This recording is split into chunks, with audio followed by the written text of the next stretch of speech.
les dictionnaires de l'amour.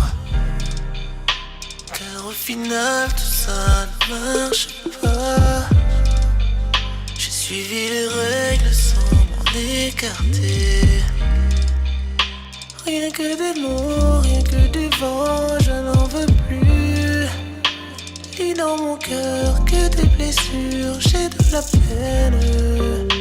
Je n'en veux plus, je m'en fous.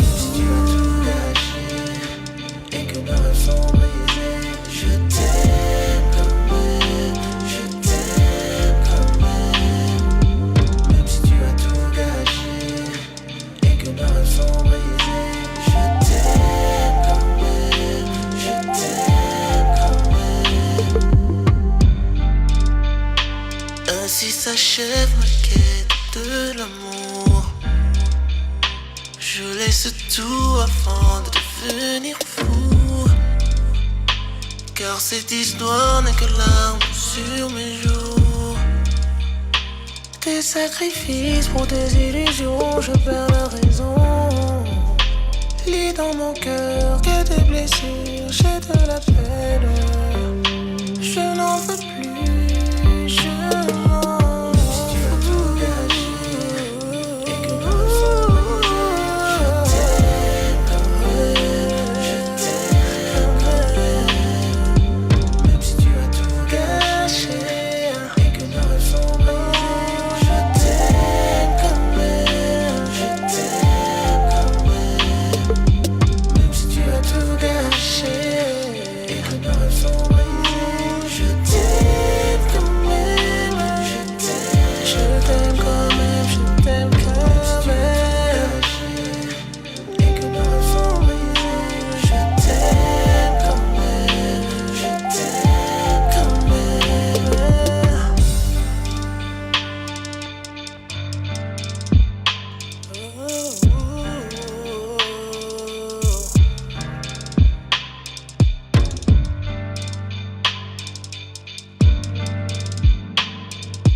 garde donc ton amour, je n'en veux plus.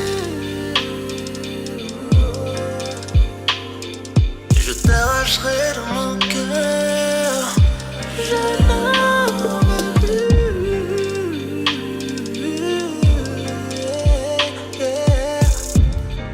Je ne ressens plus rien pour toi.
Mic check.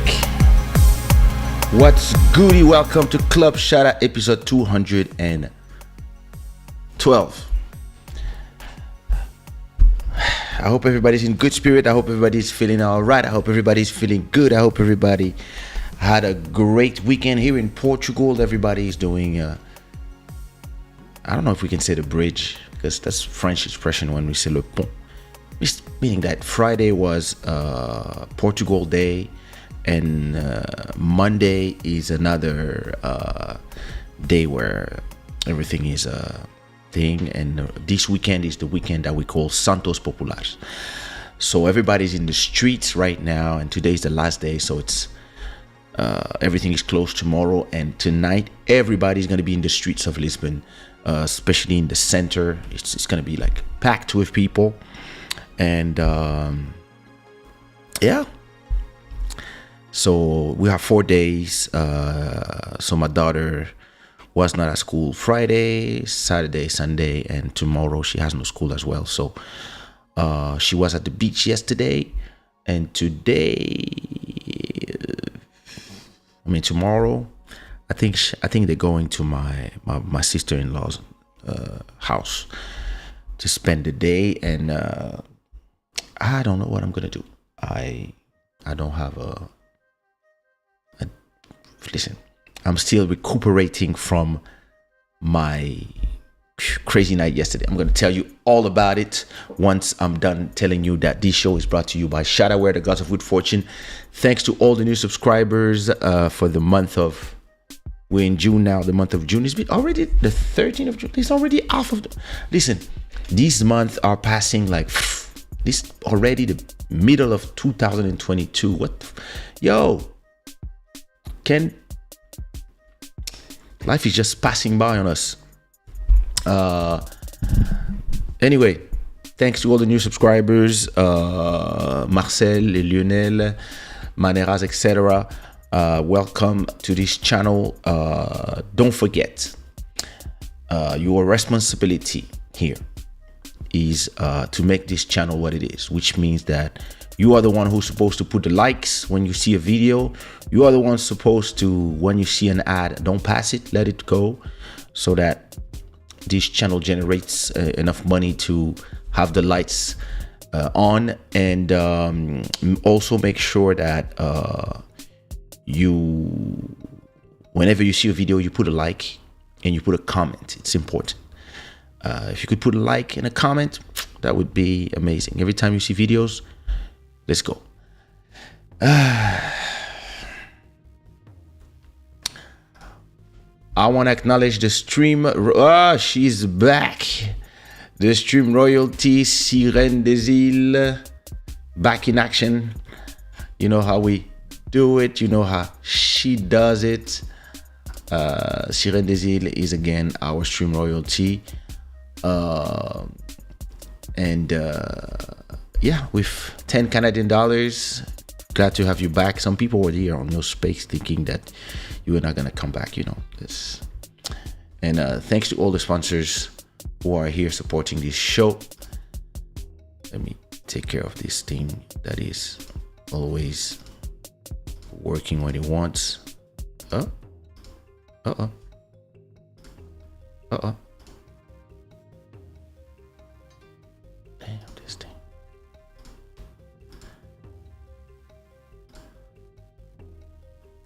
These plugs run.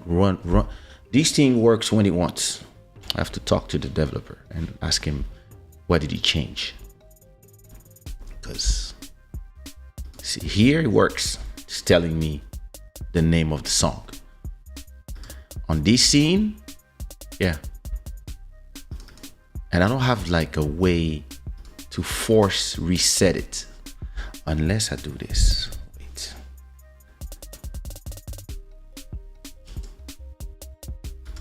Try this. No, didn't do nothing. I have another idea. Let me see something. Right. Don't mind me.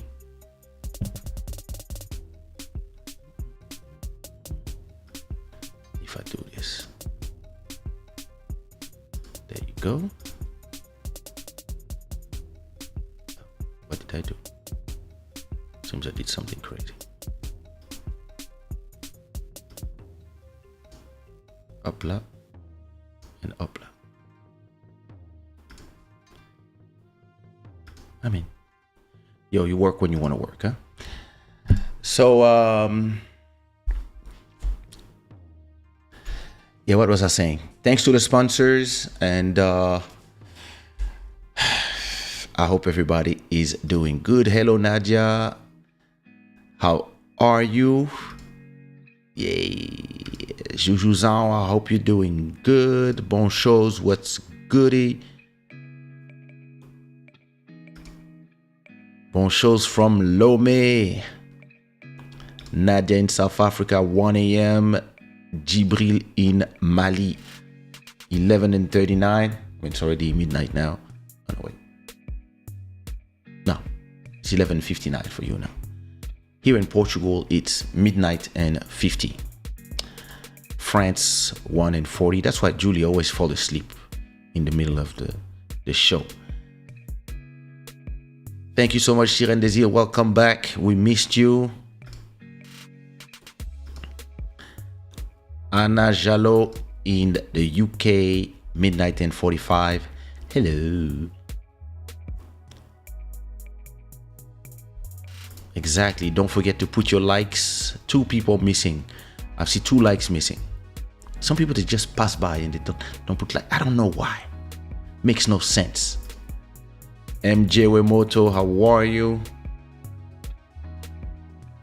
Now I first do. Dr. Shada. I don't. Julie, how are you? Ma soeur Chris, comment ça va? How are you? Oh, Trishus. You here. Listen, I have some crazy story for you. You have no idea what happened to me. You have no idea what happened to me.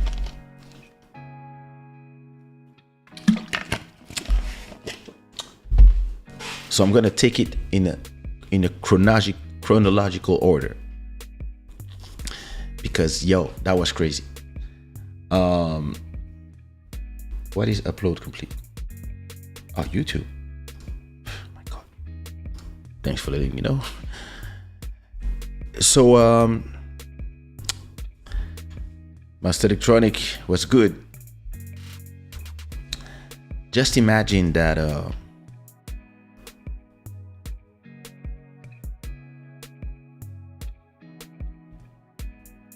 man, all these people sending me messages on Instagram.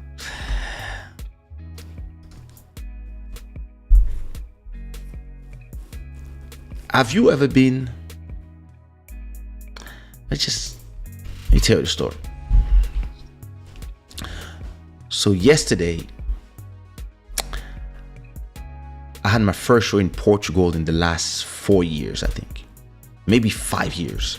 Not 4. I think my last show in Portugal was 2019. But so yesterday was what? Saturday. Yeah, it was Saturday. But Thursday night, was Thursday? Yeah, was Thursday night. So Thursday night, my wife tells me that she's going to her sister-in-law's with my daughter. So they go normal, nothing special. They go spend the day there, chilling, around 10 p.m. I think, I was on the phone with Lil Maro and I went to grab something to eat in the neighborhood. Chilling, went to, I like going to a place called Vorten. In France, it would be like Darty. It's a place where you can buy TVs, washing machines and stuff. I love to go there and just, I like to go there and watch TVs. Like, I love looking at TVs.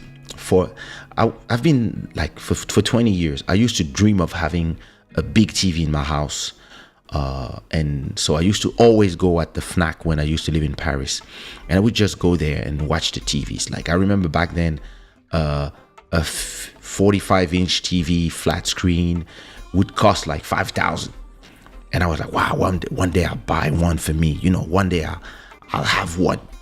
And by the time I bought my first TV, of course the price dropped a bit. I think my first one was a 46 inch. That was in Paris. That was the first one. So it was not like thin like they have today. It was like, right. And so that was the first one I bought in my living room in Paris, probably in 2008. Then I doing shows. I bought a second one. It was a 50 inch this time. So I took the 46 inch, I put it in my bedroom, and then I put the 50 inch in my living room. So that was back in Paris. But then they announced that they were 55 inch. So I would always go to the Fnac, but I already got TV, so I'm not gonna buy new TVs, right? And the price for 55 at that time was like 10,000 euros just for one. And I was like, damn, that's expensive. Maybe one day it will cost less. And then I would always go, every time I would be in Châtelet, I would just go to the Fnac and I just watch TVs. Like, I'd be like, oh my God, those TVs are amazing, LCD, LED technologies, etc. Like 720p at that time. And then there was the full HD TVs, and oh my God, and then TVs with internet. But I never saw the point of buying a TV if I already have a TV. So to me personally, as long as the TV is working, I don't have reason to buy a new one. But then I had a reason, because I moved to Portugal. So when I moved to Portugal 10 years ago, and actually I'm going to talk about this as well, because I'm now celebrating my 10th year in Portugal, and I'm going to talk about it after. When I moved here, I could start everything new. And in terms of technology, I could also start everything new. So I got a new computer, I got a new laptop, I got a whole new wardrobe. I only brought here my microphone, cameras, like expensive electronics. Everything else, I gave everything away. So I had no TVs.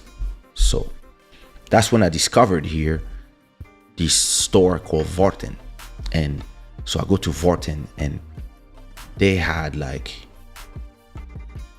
so it was in 2012, and they had 2010 models of flat screen TV of 60 inch. Listen, I remember when 60 inch cost like 50,000 euros back in 2007. So I was like, wait a minute, 260 inch for 2,500 euros? Yo! I grabbed both of them and I put them in my brand new apartment when I moved to Oeiras. So I had like 60 inch. To me, that was like the biggest TVs I ever seen. And at that time, there were like 75 inch TVs. And the 75 inch TVs were, the price for 75 inch at that time was 80,000 euros. And that was, oh my God, that was huge. But I got 60 inch. I was like, I don't need to have anything bigger. But I kept continuing my habit of just every time going to the store and looking at the TVs, looking at the big TVs and saying to myself, I want one. And then the 75 inch went from 10 years ago, like 80,000 to 60,000 to 50,000 to 20,000 to 10,000 to 5,000. And now a 75 inch, you can get one for 2,000, even less. And now you can even have a 85 inch. And I think there's also 90 inch now. So that's like, and now you can have a 85 inch for, I think 1,000 and something. But to me, it's always the same thing. As long as my TVs work, TVs are so big, and I'm not somebody that when I replace things, I sell them. I don't know how to do it. So unless you have a store that tells me, hey, we'll buy your old TV, I keep my TV. So I have my this one that is the first 60-inch in the living room. It's been 10 years that I have it, and I have another one in the bedroom, and they work just like we bought them yesterday. So I don't see the point of replacing them as long as they're working. But the price of the bigger, thinner TVs and internet-enabled smart TVs now, yeah, it costs less and less. It's like for 1,005 now you can have an 85-inch from last year. So I this is my game. I just go, I check, and okay. So once I'm done checking my TVs, I go eat a salad, chill, cool, come back home around 11. As always, I have a huge door with locks up, down, on the side, like in a safe. Close my door as always, and I leave the keys on the door, usually to not forget. And get on the sofa, and I start watching TV, YouTube actually. Start watching YouTube videos of all the new Apple products, blah blah blah blah, the new systems. Watching videos, commentary, etc. And around midnight and 30, my wife comes back with my daughter, and usually what she does is that she puts her key in the door, and if her key doesn't open, because mine is on the other side, sometimes she tries to push it, but most times she just ring at the door. So I go and open the door, and so I was hearing her trying to open the door and push my key probably, and at a point she rings. So I'm like, okay. So I go and I try to turn the key, and the key only turns like this a little bit or like that a little bit. And I'm like, babe, remove your key from the other side. And she's like, my key's not on the other side. I'm like, well, I can't open. So she's like, okay, wait, remove your key. So I remove my key. So she put her key on the other side, and she can't open the door. It's not working. And like, she's like, same thing. She can just like turn like 20% or 20%. That's it. So we hear trying, and she's like, I don't know. So I'm trying to push the door a little bit. Maybe there's something that is blocking. Put my key in. We try for 20 minutes. My daughter starts crying because she's scared of staying outside, and she's like, da, da, da, da. My wife tells her, don't worry, you with mommy, and there's no problem. And I'm like, yo, I don't know what's going on. So I said, okay, wait a minute. Put the key in, and as you try to turn it, I'll push the door. Maybe there's something that is blocking the thing. It's not working. So I try on my side, not working. So I'm like, okay, go to the condominium security, go get the security and explain the problem. Condominium security is like, so comes after 10-15 minutes, they come. And I remember the guy from the security is like, well, I mean, I don't know if I can help, but I said, listen, this is what's going on, da da da da da. Do you have your key on either side? No, I don't. Okay.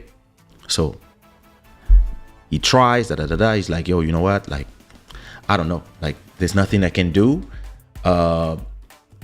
Maybe you should just call the cops or the fire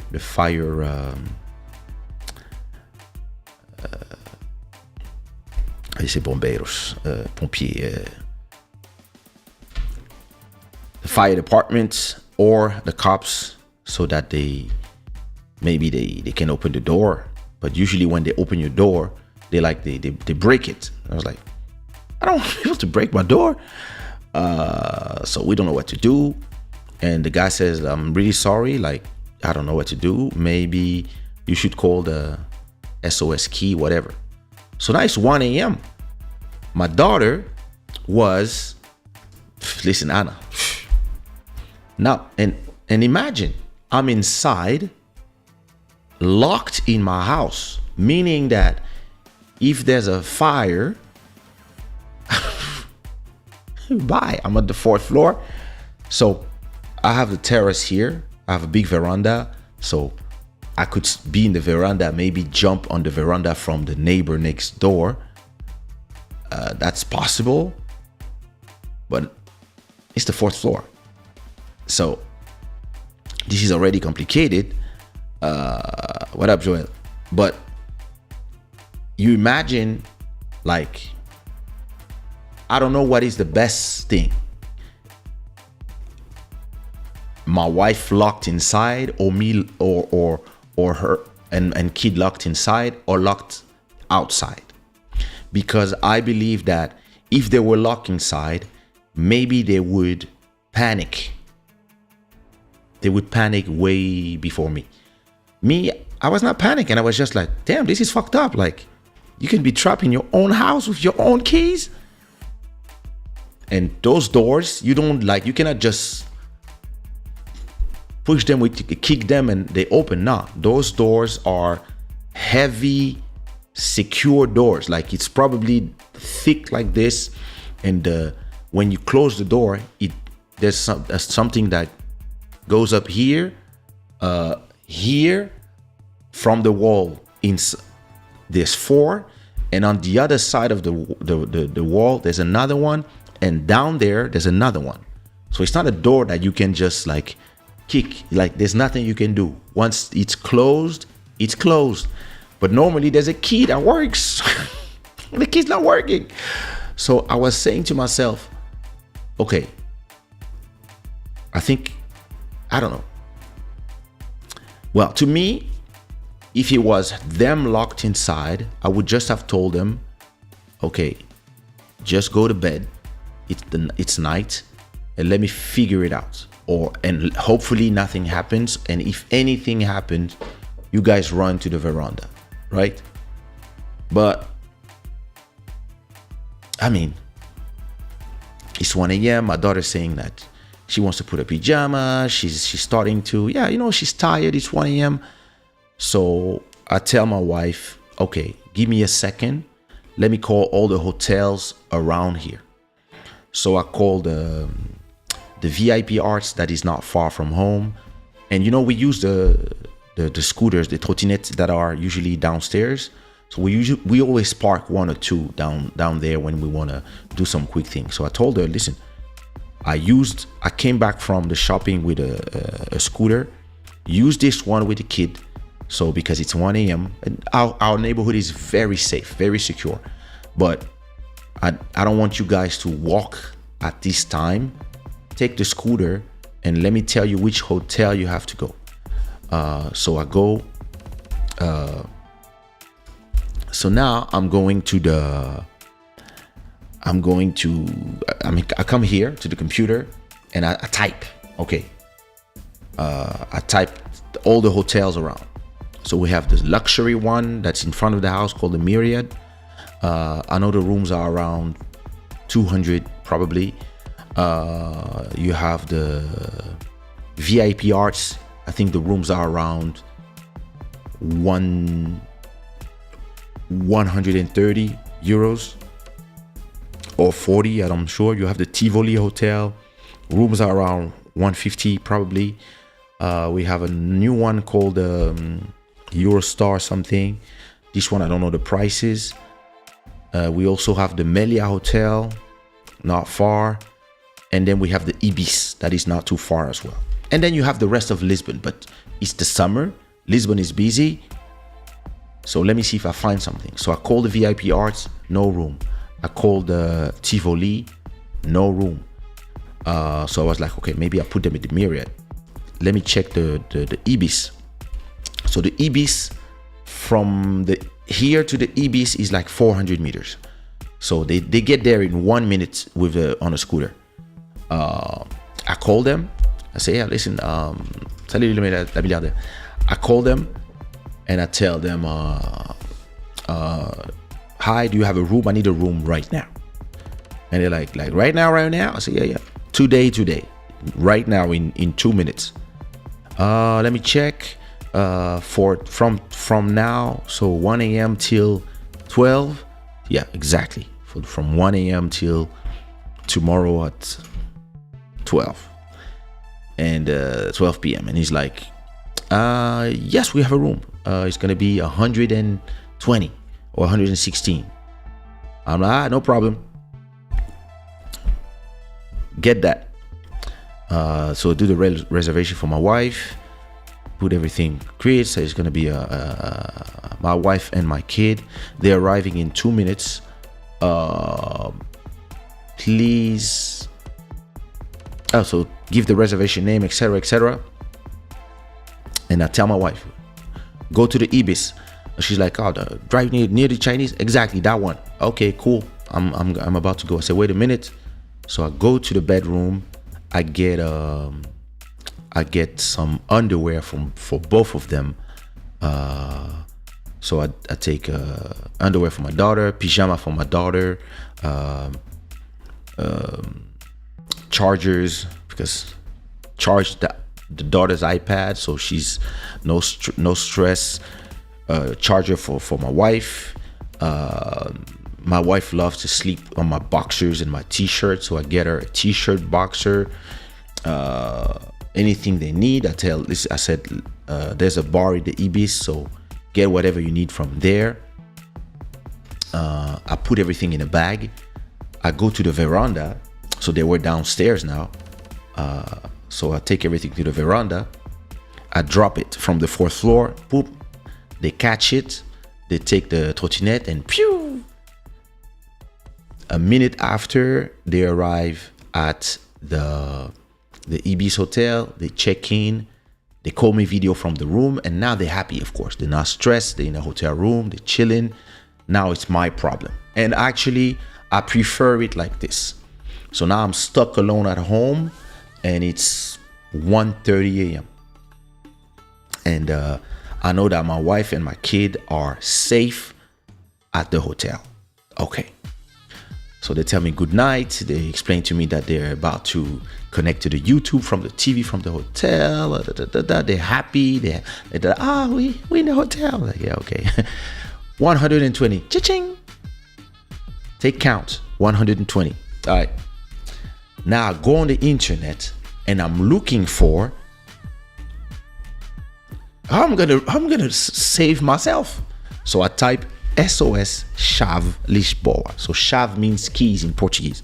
So like SOS Chave Lisboa. I look at some websites and I found one that looks professional. I called the number. So it's like 140. Some Brazilian guy answered the phone. I recognize from his accent. I said, yeah, hi. Oh, this is the thing. I'm stuck inside my home. Oh, you're stuck inside your home? Not outside? So, yeah, I'm stuck inside. I said, but what's happening? I don't know. The key's not turning anymore. He's like, okay, we'll be there in 40 minutes. I said 40 minutes. So it's around 2. I'm like, okay, so 2:40, 2:30. So yeah, around 2:40, 2:30. And he's like, oh, but just so you know, to open the door, it's 250. Cha-ching! Add it to the rest. I'm like, well, do I have a choice? Yeah, at this time it's 250. So in my head, I was like, maybe I can wait till the morning. But then I was like, let's just do it. So because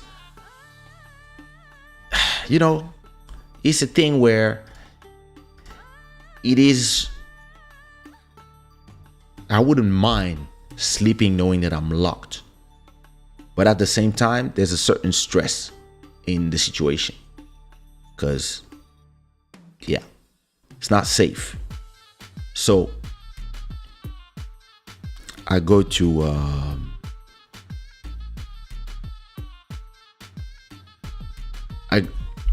so I didn't have all that. So now these guys are coming. So I go to the sofa again, and I start watching TV. So I'm chilling, watching my YouTube videos like I was doing before, and I'm there. My wife fell asleep, my daughter fell asleep. 2:30 they arrive. They explain to me that they're asking me They're asking me where's the key. Can they have the keys from my wife? I said no, my wife left with her keys. She's at the hotel not far. If you want, I can try to call her to bring the keys or to the reception, but they're sleeping already. So they're like, okay, can you throw us your keys? I'm like, okay. So I put my keys in some panel on some kitchen thing, and I throw the keys from the veranda to one of the two guys. Now they go up, they try to open the door, it doesn't work. Now I see them with a machine that is like something to, it's a round thing that is used to, I don't know how to say it in English, but so they take that and they start melting the key like with their thing. So they have to go in the corridor not to wake up the rest of the neighborhood. So they do that, and then they try to open again. It's not working. So they try again, and so me, just watching my TV and saying like, yeah, you need anything, you just ring so I can come to talk to you not far from the door. At a point, boom, click, they open the door. And I'm like, damn, so easy to open the door. I mean, as if you have the right keys, I guess.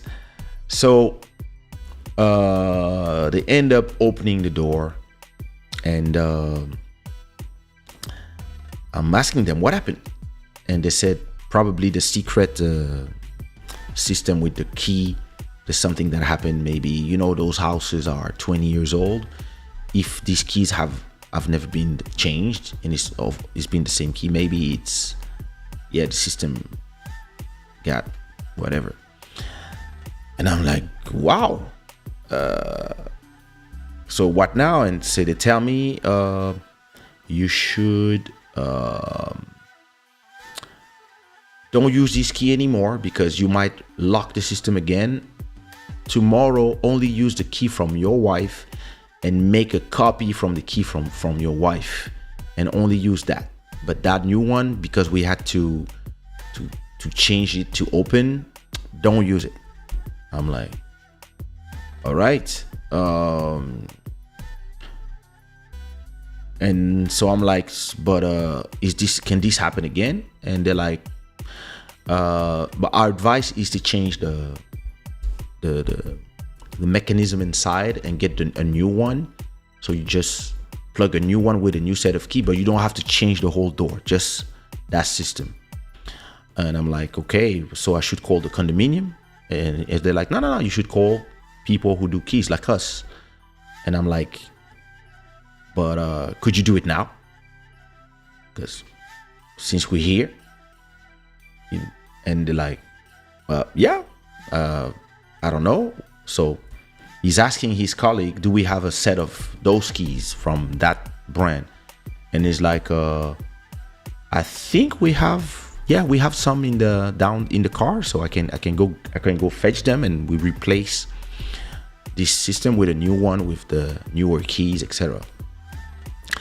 And I'm like, yeah, please do it, because I'd rather come and give my wife get new keys, and hopefully this doesn't happen again before I'm moved from this house long time. And he's like, yeah, we can do it, but it's another 250. Cha-ching! Added to the rest, 500 plus 120. Now I'm at 620.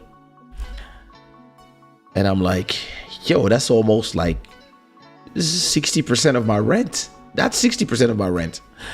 And I'm like, God damn.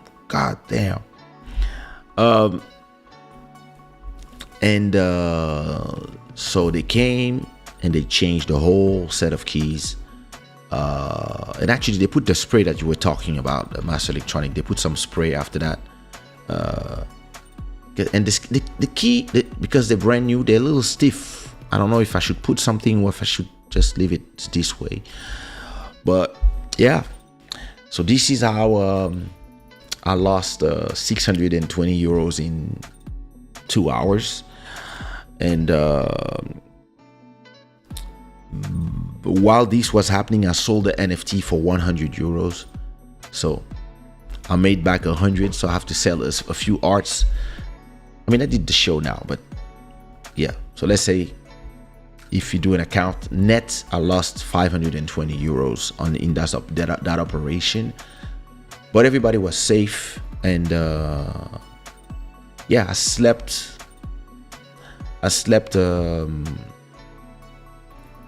with a clear conscience, knowing that my family was safe, and that I was also not locked at home. And the next day they came back. We had a breakfast, and I gave her the new set of keys. And yeah, craziness. Now listen, losing your keys is possible, right? I remember when my bag got robbed during a show in Lille. When I came back in Paris, I remember changing my keys, changing the locks just for protection. But I never thought that you could just have your keys and nothing is, you never like mistreat your door, whatever, and your keys stop working. And now you're stuck at home. And imagine that yesterday I had a show. Imagine if yesterday at 3 a.m. when my booking agent tells me, hey, I'm downstairs, I'm trying to go out, and all of a sudden I cannot go out. Now it costs you way more money, because you have to, if I cannot arrive at the show before, the show was at 4 a.m. Okay, even if you late and you start the show at 4:30, but this whole operation took 2 hours. So imagine I would have to cancel the show and pay back the money. So this would have cost me way more money. So I was like, you know what? In a way, I'd rather this arrive now, Thursday night, than Saturday night, where I really need to come out of my house. So yeah. So it's funny now, every time I put my key, I'm like, are you gonna work? Damn. Next house, I'm gonna make sure I have 2 doors.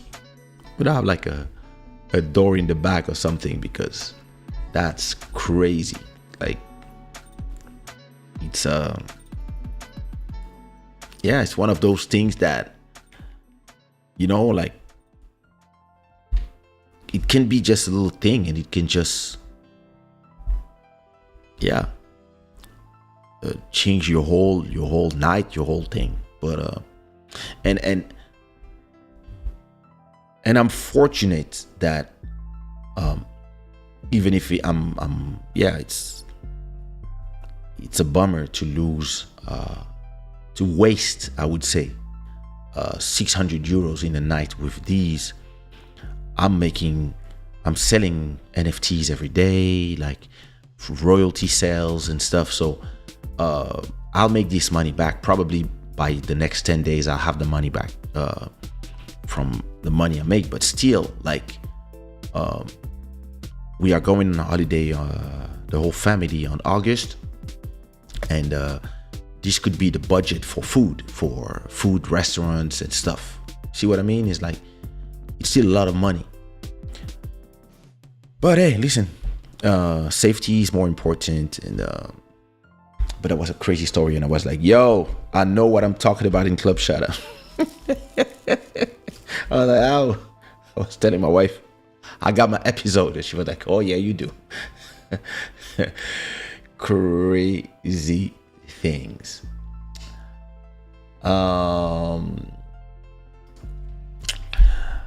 Yeah.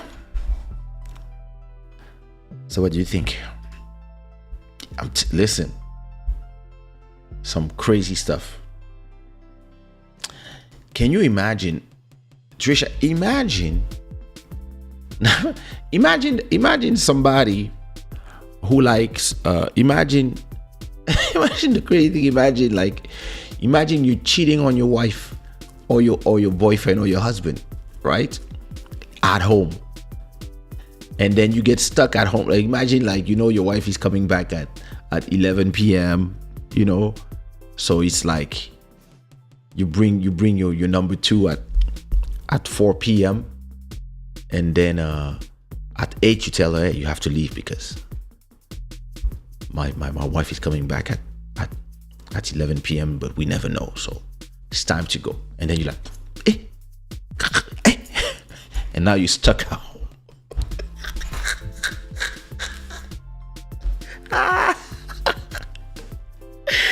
Damn. Listen, this is so true. When unbudgeted money leaves your account, you feel it. Exactly. So all the money I made yesterday from the show, it's cool, but still, you have to remove 600 from that straight. Madness. Yeah, that's this. The thing is this. This is why I believe it was better than it was me on that side, because I don't panic, and I'm just very logical. I'm okay. Let's find solutions. You have people for that. Let's call them. Let's pay. I wouldn't want this to have arrived if I was in Miami, for example, or in France, and my wife was either outside of the house or inside of the house. That would have been way more problematic. But I mean, today, with the communications are easy, so I would have handled everything from afar. But I'd rather it was me inside, and that I could pay for the hotel, and that I have the budget for these things. That's why, when people tell me, oh, I only have 50 euros in my bank account, it stresses me. I understand that it's not easy for everybody, but I try to always keep at least 1,000 euros ready, either in crypto or something because I remember when my daughter got sick 2 years ago on Christmas Day, and we had to put them in the hospital. It was 500 euros straight to get them in, and I spent all the money on the gifts, but I still had money on crypto stocks, so I could turn crypto into money and pay the hospital. And yeah, I now always have emergency budget. It's like if something that you never touch. Somebody will have to jump.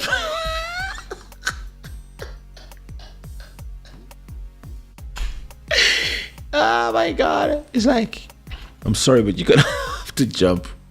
Good luck. Stuck here with deuxième bureau. Oh my God.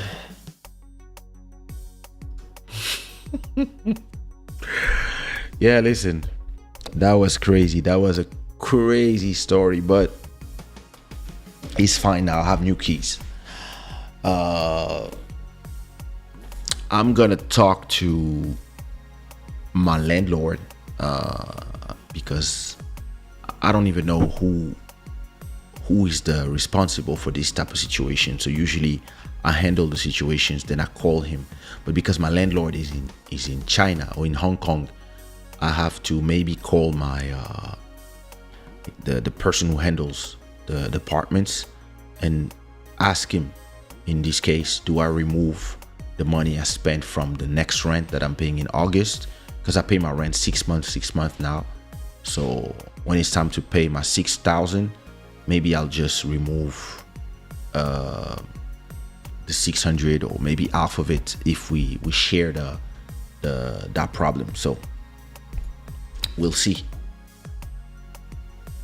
That happened to me when I lived in Belgium. The security lock, porte blindée exactly, didn't want to lock anymore, and you could only get the necessary lock from Germany. Yeah, I remember in Belgium, our key, when I used to live in Belgium, after our house got robbed once, we were in Place d'Ailly, and installed the door, and they had I think the door was Fichet. That was the brand. I think it was Fichet. And I like this small keys, like those doors. I don't like the keys, the long keys, like, but I don't know if we have the right to change the whole system. Like, I don't know if the doors come with the lock, or I can use another lock system with the same doors.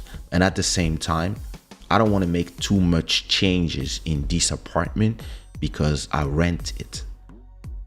In a year or two, when I buy my apartment, that's when I'm gonna really like choose the type of doors I want, the whole system, security, maybe have something that has a mix of electronic and a mix of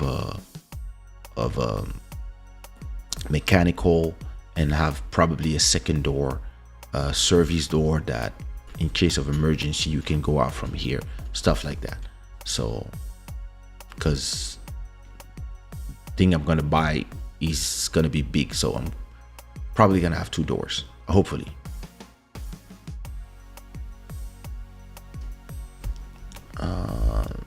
No, it's not expensive in Lisbon, but it's a private hospital. So I think what my daughter had, because she had to get her blood transfused and stuff,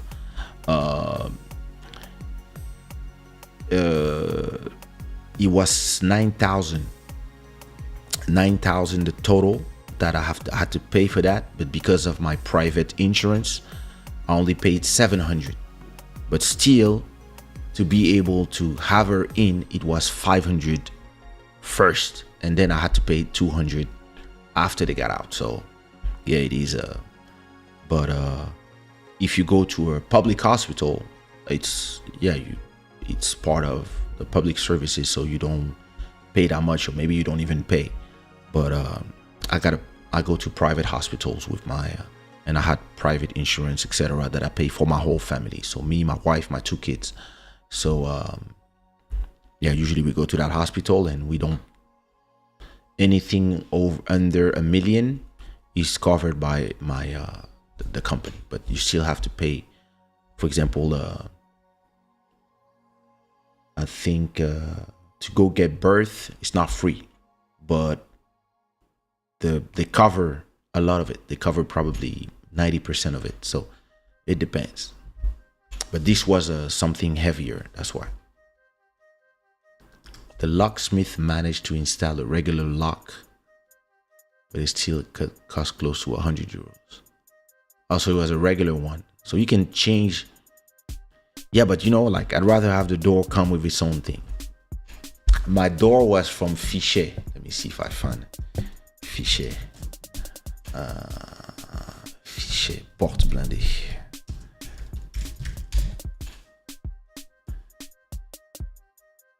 Yep, that's exactly those keys. I know that if I get my next house, that's exactly the type of door I'm gonna use. Those ones. It's very smaller, way more, and my door is not like this. Yeah, those are the keys. Very secure.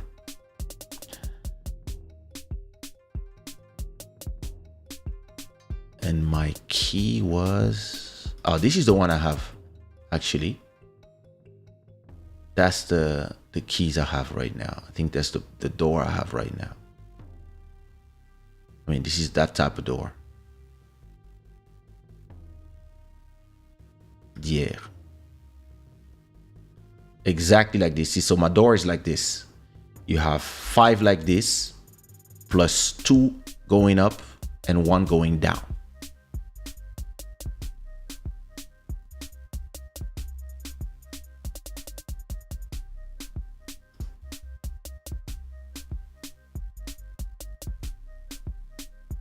Yeah, we have one of these doors that. But you know, it is what it is. You just have to be ready. When things happen, you better be ready than having to start calling people but yeah, you know.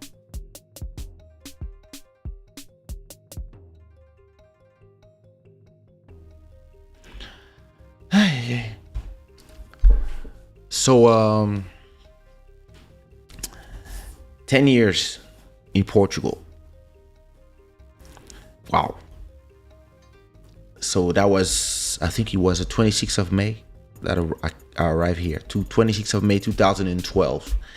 And there I am, 2022. We here. So I moved in I lived in 2 apartments. My first apartment was in Oeiras, and my second apartment is in Expo, Parque das Nações. That's the name of the neighborhood. And I think I'm ready to move to the next apartment. And I remember, before coming here, what led me to choose this place. Because I've been for a long time working on generating money from the internet and be independent from the location. So a lot of people, they have to live not far from where they work. Me, I can do what I'm doing right now. I could do it from Bangkok, from Brazil, from the US, from anywhere, as long as I have a good internet connection. And music is the same thing. I record from home and I just upload everything from home. So I'm really so back then I was in France, and I knew I didn't want to live in France anymore. And I was in a very I was in a need to be in somewhere where I would find a peace of mind from the music business, and especially from the people of the music business.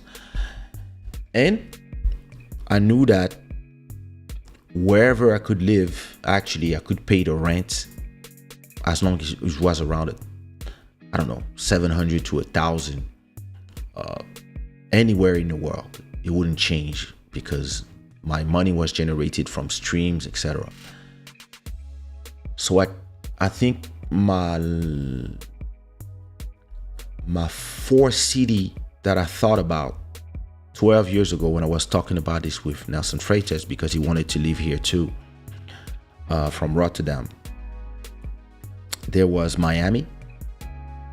But you know, I was like, Miami, the US, I don't know. Like, I love going to the US for 10 days, but a whole living there, I don't know. It seems way more expensive for the type of of life that I want and the type of neighborhood that I want, it felt expensive. Then I thought about another city that I love where you could get amazing apartments, huge ones for the budget that I had. It was Bangkok. I love Bangkok. Bangkok, Koh Samui. Like I was like, maybe I could even live on the island in Koh Samui, and get a beautiful house on the hills, or an apartment. Like you can have in 2012, you could have an amazing apartment in Bangkok. But then I thought, I'm still doing some shows, and if I go live in Bangkok, I'm gonna kill my show business, because most of my shows were in France, Portugal, Switzerland, Belgium, and then Africa and the US as well.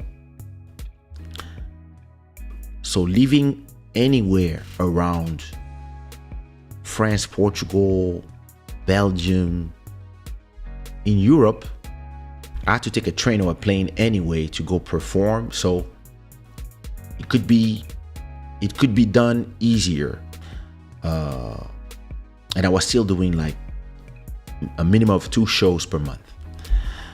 So Bangkok was out of the question if I wanted to continue doing what I was doing, which was performing.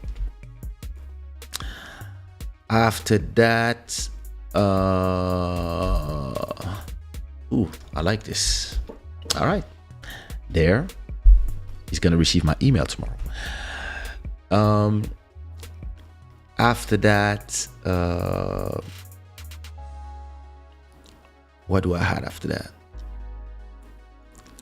I had São Paulo in Brazil. That I really like that city. It's a huge city. I'm a city rat, so it was like a city with 26 million people. Like the whole city is like a whole country. And but then every time I would watch TV, I would feel like, damn, this country is dangerous. But I love Sao Paulo. And interestingly, there was a kizomba scene that was starting to explode there. And I was saying to myself, I love to arrive in some places where it's about to start. I love to be there at that moment rather than arrive when the food has been served. I like to be with the builders. That's where you benefit the most. So I was like, I could, try to insert myself in that thing, and maybe actually I could do some shows around Brazil. This is a huge country that's the size of a continent. Yeah, that was an idea. But then, like, every time I would turn on the TV, people were getting killed here and there. I was like, what's going on here? This is a dangerous place. So I was like, nah. And it's when I was on a dinner after a show in Portugal, and I paid the price of I paid the dinner with some friends. When the bill arrived and it was so cheap, I was like, wait a minute. And I was like, damn, this is the place. So that's when I visited, let me see if I have it. That's when I visited, actually I only visited one place when I moved here.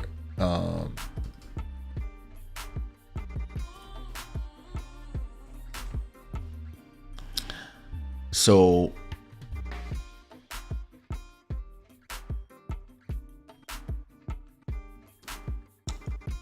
the apartment, can you see the mouse? I think you can see the mouse. The apartment was in this building, and it was it had a terrace that would go from here until the other side of the building. That was crazy. So let me see if I have some more. So that's when I bought my bed. So that's the TV I was talking to you about, about the bed and the TV before even moving there. But you have to see that was the view. So you had to see, you cannot see because it's far, but you had sea views. Let me see, I had something with, I think I had a video somewhere of this apartment. So that was the terrace. So imagine I was in Paris and you had a commercial center called Oeras Park that it was like 5-minute walk. But imagine me, I was in Paris for 32 years, and my rent when I left Paris, my rent was 850. And for 850, I had a 50-meter square. So I think in the US, this is 500 foot square. I'm not sure.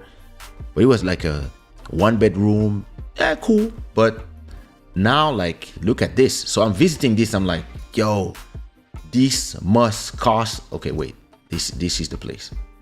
So wait, how can I put this full screen? There you go. So look at this. Wait, it's not showing. Oh, it's not showing it full screen. Wait.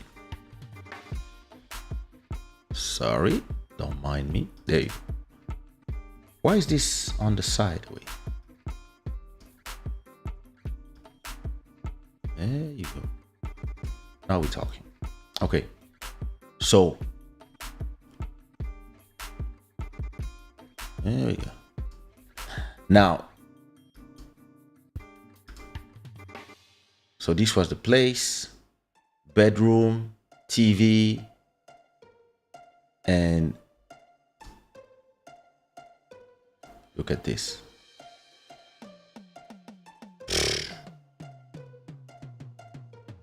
Four kilometers from the beach, and you could go from the bedroom to the kitchen from outside or from inside. I think I have another video. So that's when my 2 TVs arrived. My sofa, still the same. I'm about to give it away and get a new one. So I was just moving in. Kitchen, so you can go outside in the kitchen, etc. And then I designed this table that I'm using right now because I moved the table. So I designed that table, and I had so I wanted like 2 things to put my cables in, and some drawers on inside, and have like a sofa stuff. So I had somebody come called Victor, and he came, and we went to buy a big piece of wood, and they started building my office.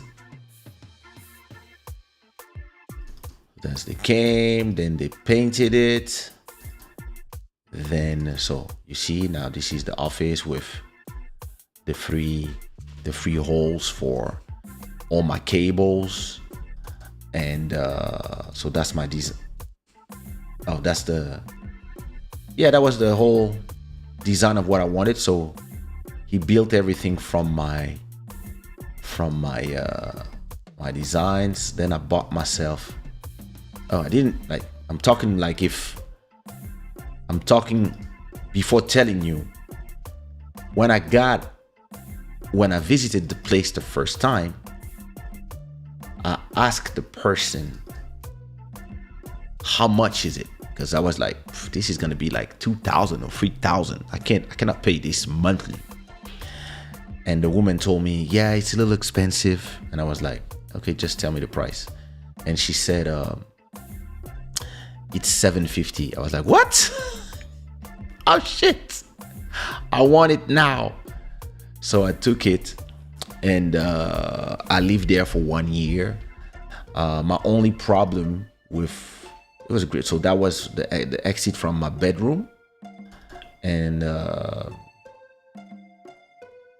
here you had everything down there, restaurants, everything you needed. That neighborhood was amazing. The only problem with this place was that I was missing a second bedroom.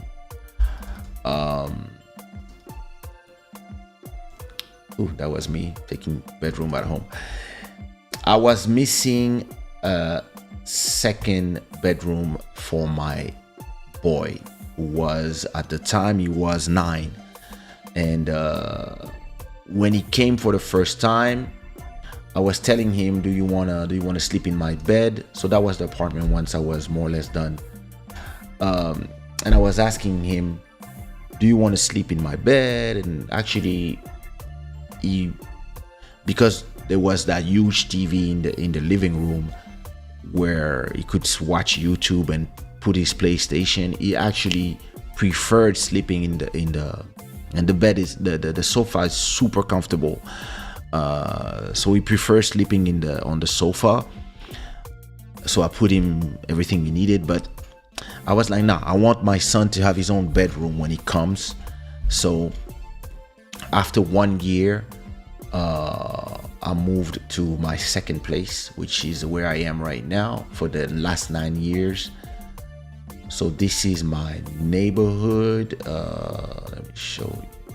So this is my desk when it was finished. It's actually the same. I moved everything when I moved, but just that part that I didn't keep, and the computer, everything changed, but it's more or less the same thing. I moved to this neighborhood, which is called Parque das Nações, which is a very new neighborhood in Lisbon. I think it has been built 20 years ago for the Expo 98. And from my street so that's when I visited it. The price was just 200 more, so 950 per month. And for that neighborhood in Paris, you wouldn't have this. You cannot live in a neighborhood like this and pay 950 in Paris. Nah, not possible. And so I just moved all my stuff that I built. So this is my bedroom. That was when it was before I put. Once I got married, once I got my girlfriend, I added some things. But when I was alone, it was like just me, bed, TVs. That's all I need. The rest so that was before I put carpets, etc., etc. And I love my neighborhood.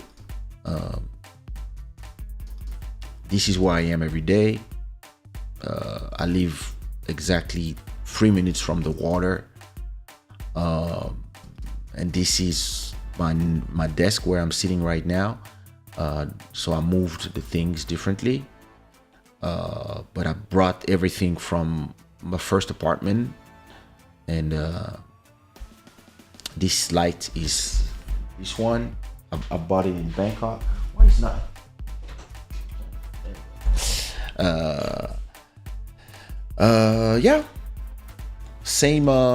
Same desk for the last.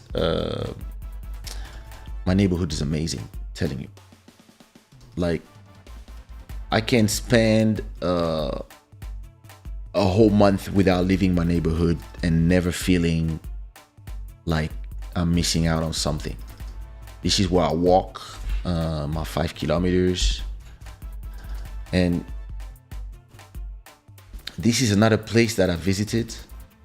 This is in the same street as mine, but on the left side. I visited this apartment as well. The veranda are bigger, but I don't know. The apartment felt so. That one I had a swimming pool on the roof, but I don't know. I didn't feel like, I don't know. I really like this one. I might move to this part of the neighborhood soon, because now I'm looking for something bigger. I need at least. So these are all my passports. I love this photo. These are all my passports that I had in my life. So right now I have the French one. Before that, I have that was the first I had, Zaire, Passeport Diplomatique. Then I became an Ivory Coast citizen with a service passport. Then I became a Congolese citizen. Then I became a French president. If somebody asks you, tell them I'm a secret agent. So this is my neighborhood now. So that sofa is starting to be old. I'm getting a new one this month. So this is just under my house. We have this, and so you can go from one side of the neighborhood to the other one. And if you, so this is this. If this is my mom's house in Congo. Yeah, we're not on the same level yet. So if I have to say how I feel after 10 years moving in Portugal, what are my out of Sao Paulo too, I wanted to move over there at a certain moment, but my Portuguese were not encouraging. Thank you. Yeah, I have some stuff on my sleeve. I want to go back this year. I want to go spend a week there. I'm trying to see what bodies free to go together. This neighborhood is amazing. What I found in Portugal was peace of mind and less stress from my life in Paris. My life in Paris was very stressful, not because of Paris, but it was like the music business. The music business was a lot of people, they believe to succeed, they have to stab other people in the back. They don't have the values of respect that I have. And at a point, I ended up only talking about the problems that music was giving me rather than the joy music was giving me. And that was because of the people inside of the music business. And Paris, France as a country was starting to also stress me. I was like, this is not a place where I want to stay now. It's not a place where I want to stay. I was seeing that the country was becoming very toxic. The media was very toxic. The debates on TV were very toxic. And I just felt like, I really felt stressed in France. When I moved here and I started walking by the water every day and being in a way peaceful neighborhood and go to Paris. I would go to Paris every week at that point because I had a lot of shows still. So I would go to Paris and all the time see my people, but they come back here to this life. After 6 months, I realized, peace of mind, quality of life, and when you have 1,000 euros here, when I arrived, it felt like you had 3,000 euros because everything is way cheaper. Food is way cheaper. Restaurants are way cheaper. In the clubs, things are way cheaper. A table is way cheaper, etc., etc. And with the years, I start going less and less in Paris. Then I start going once a month, then once every 2 months, then once every 6 months. And now I don't even go to Paris. I'm about to close my French bank account that I had since I was 18. So it's been 30 years that I had this bank account. I'm about to close it now. For now, I still have the French nationality, but I might take the Portuguese nationality. So full circle, as my grandfather was a Portuguese. So any regrets from leaving France? Not 1% of a regret. And any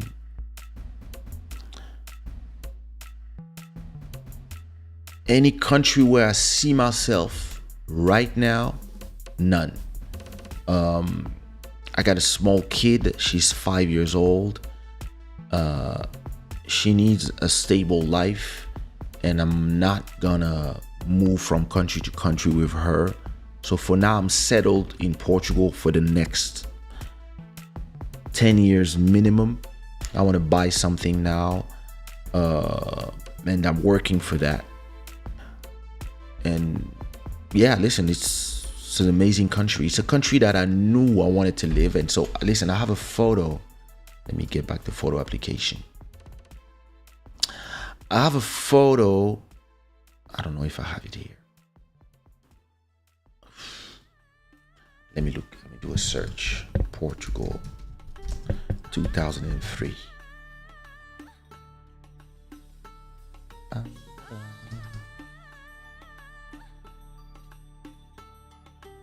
see. No.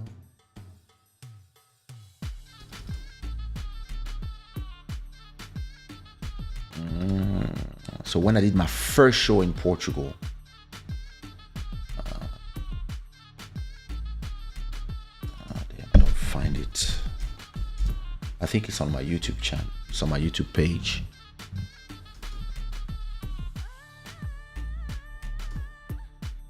Okay, let me go to my YouTube.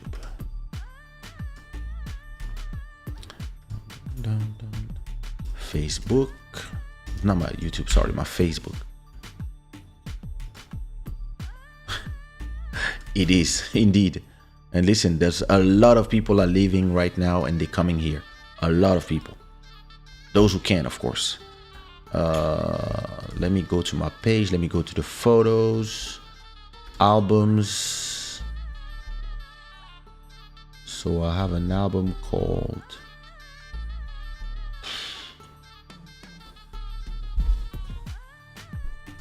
let me see on my Facebook page. I think I have an album from 2003 called Portugal Rocks. If I find it. 2011, 2010, 2009, 2006, 2005, 2003. Oh no. Why am I not finding this? Ah, no. It's in my personal Facebook. It's on K. Edward. All right, let's go there. Okay, how do I go to my profile on Facebook? There you go. Photos. Oh, photos. Albums. There you go. So let's go back to 2003. Friends, 2005. Damn. I have an album called Portugal Rocks and I cannot find it. Oh, damn. Now that's strange.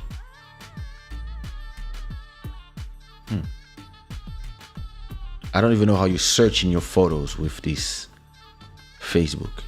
Abidjan, Portugal. So that's 2008. No. No, that's not the right one. Yo. Oh, it's on Flickr. It's before Facebook. Damn it.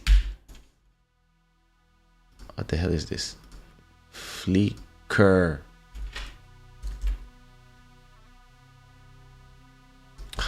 Kaysha.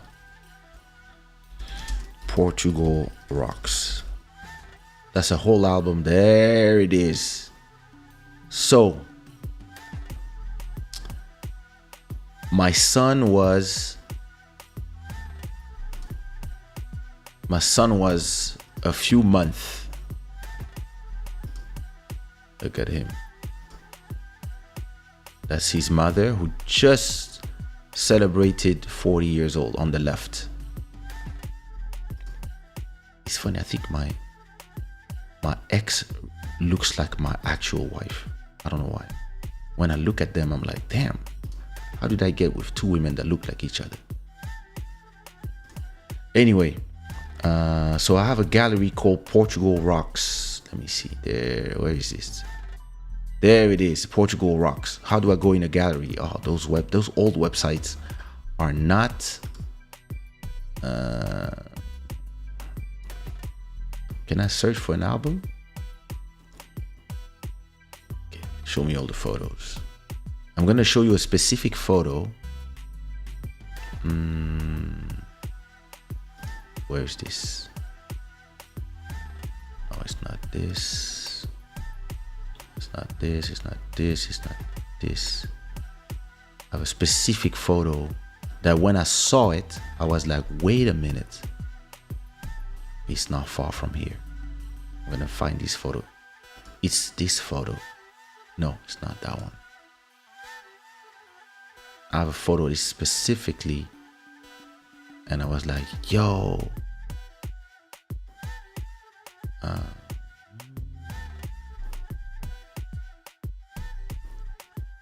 Okay, look. This photo. It's too bad I cannot put them big, but look at this photo. Don't mind my stupid hat. Sorry, I cannot amplify that photo, but this photo, when I took it in 2003, so this was same way I took this photo, right? It was in a neighborhood, and I remember telling myself, wow, this neighborhood is amazing. I have no idea what's the name of the neighborhood. I don't know nothing about it, but I love this neighborhood. Like, wow, one day I want to live in a neighborhood like this, but it's in Portugal. I had no clue at that point that I would move to Portugal. But I was like, yo, I love this neighborhood. I'm trying to find another pic that I just saw when I was scrolling down. And I remember saying to myself, I love this country. It's amazing. One day maybe, you know, but I was still early building my label. I had so much to do in France. So I still had like 10 years of building what I wanted to build. But I knew that this country had something to offer me. And I'm looking for, yeah, this photo. I actually live, so when I moved to this neighborhood 9 years ago, I walked to exactly this place and it was still being built. I walked here and I was like, oh my God, I'm living exactly in the neighborhood that I said to myself, I want to live here in 2003. And in 2013, exactly 10 years after, I was exactly in the neighborhood that I said to myself, I'm going to live in. And I didn't think about it until I was there. Because I didn't even know the name. I knew there was a shopping called Vasco da Gama. That's all I knew. I didn't know the name of the neighborhood. I was not even chilling here. I used to just be in the center, just be in the clubs and move. But then when I moved here and I arrived to that specific place, after maybe a few months in my new place and starting to know my neighborhood, I found that gallery of old photos. And I'm like, wait a minute. I was here when my son was just a baby. And I was like, yo, that's amazing.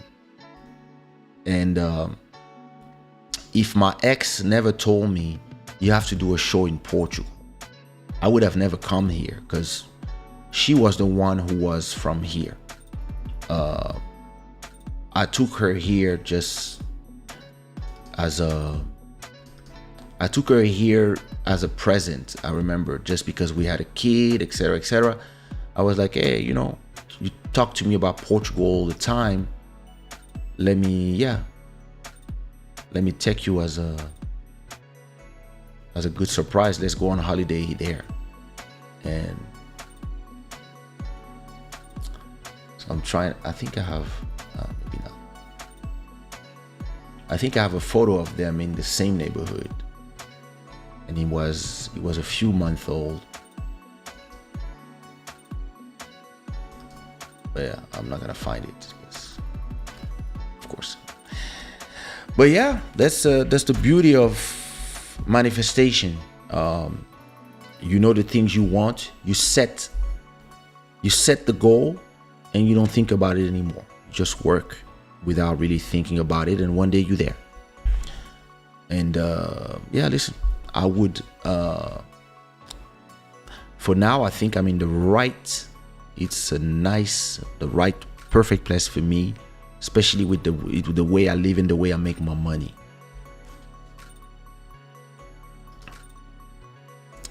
It is. So let me talk to you about my show.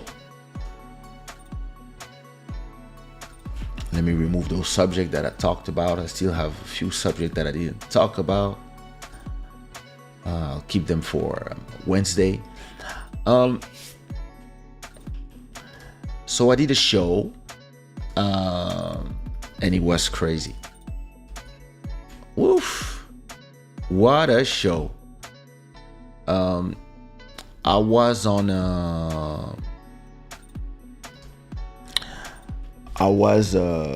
So that show, we booked it a month ago or 2 months ago. So it's a party. It's a concept called Old School Music, where they only invite artists that have been there for 20 years, and songs from the 90s, the 2000s, early 2000s, Kizomba. And even the music is only music for grown-ups, I would say. Only music from up to 2005. So a lot of old Kizomba, old Zouk, old Kuduro, and great concept, very successful. Usually they have 600 to 800 people in the club. And I haven't performed in 4 years. So I did 2 weddings after the pandemic, but other than that, I haven't done a real show in a club for 4 years. And I didn't mind, because I make more money today than I used to make when I was doing a lot of shows, from the internet, from YouTube, from the streaming music, from NFTs, crypto, investments. But I don't feel like I miss the stage. And it's not like, some people are resigned. They're like, okay, it's time for me to retire, get a job, and forget about it. This is not my state of mind. My state of mind is, I have a vision of things that I want to do in life. And once the things are done, for me, they're done. So I wanted to sing, be recognized in one country, make my parents proud. Check. Not one country, but 180 countries. Super famous, known all around the world, music playing everywhere. Everywhere I go, there's one person that will recognize me, etc., etc. So this is done. But that was not the goal. The goal was just to be able to express myself, spread my music around. My music has been everywhere. So after that, you can say to yourself, okay, listen, even if I'm famous with the diasporas, the African crowds, maybe I want to go to the next level and be even more famous, etc. That's a choice. There's some people, that's what they want to do. It's even easier today with, like, if you have a career of a burner boy or something, you can go to something it's like something that is it could be something that is, I would say, you go from a local market to an international underground market to then the mainstream market. So you have a lot of levels that you can reach.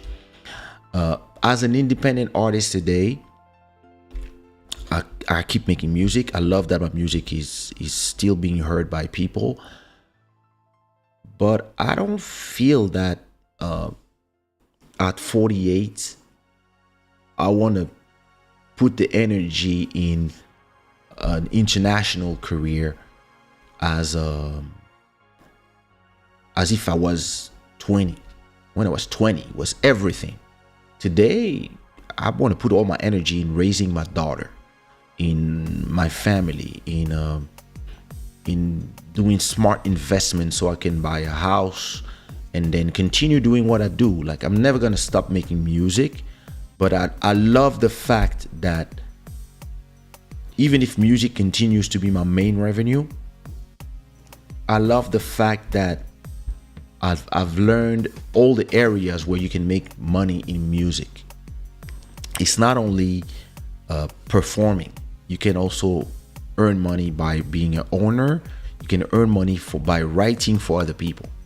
So today, as I am right now, with the catalog that I own, I make the same amount, and maybe in a more stable way, probably 50% more money than when I was performing 2 times a week.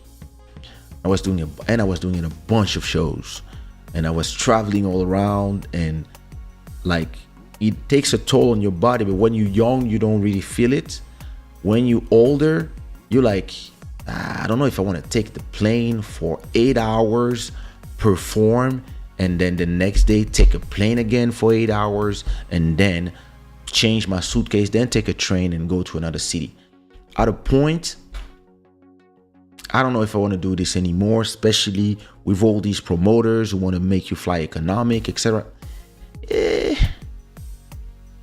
So I'm very fortunate to be in a position where I don't need to do shows.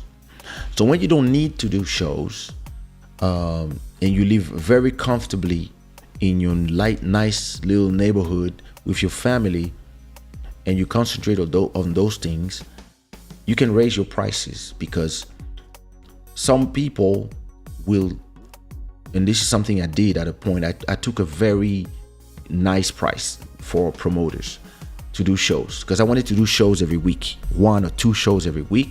So the show was not expensive. I was still the most expensive Kizomba Zouk artist. Me, Nelson Freitas, maybe Nichols, and Princess Lover, those people, we were on the top of the market. But still, I believe that the price that I was giving was very cheap for all these clubs that were full. But the goal was to do a lot of shows, a lot of them. And now that I don't need to do them, and I make more money today than if I did, listen, from the money I make, I think to make the money, I would need to do 100 shows a year to make the money I make today. I would need 100 shows every year. So this means 100 taxis, 100 trains, or maybe 100 planes. And when it's a plane to go, it's a plane to go back. Sometimes it's 2 planes to go and 2 planes to go back. It's exhausting. So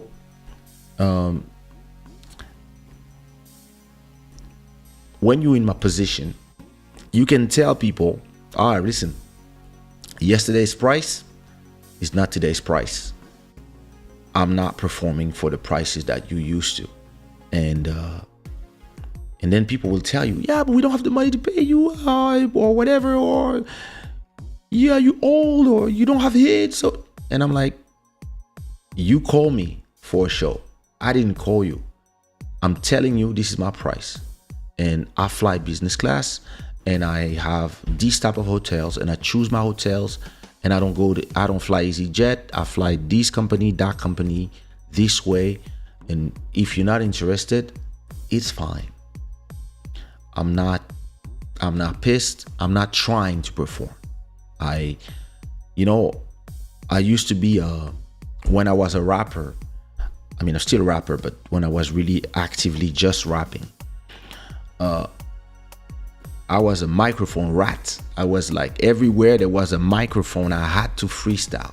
I was going to all the rap concert, all the trying to take the microphone, all the clubs trying to do a freestyle. Like, I have videos from me in 96, 94, 92 rapping, dreadlocks and stuff.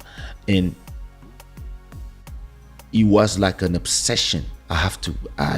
In the underground, I was very famous. And there's like a thirst. But once you've drank liters and liters and liters of the water that you love, there's a point when you don't need to drink anymore. And I dreamt one day to perform for 5,000 people. I was like, wow, one day if I play in front of 5,000 people, one day if I play at La Cigale, one day if I play at Zenith, Bercy, oh my God. I played at Zenith, which is 10,000 people, probably 20 times. I played at all the places.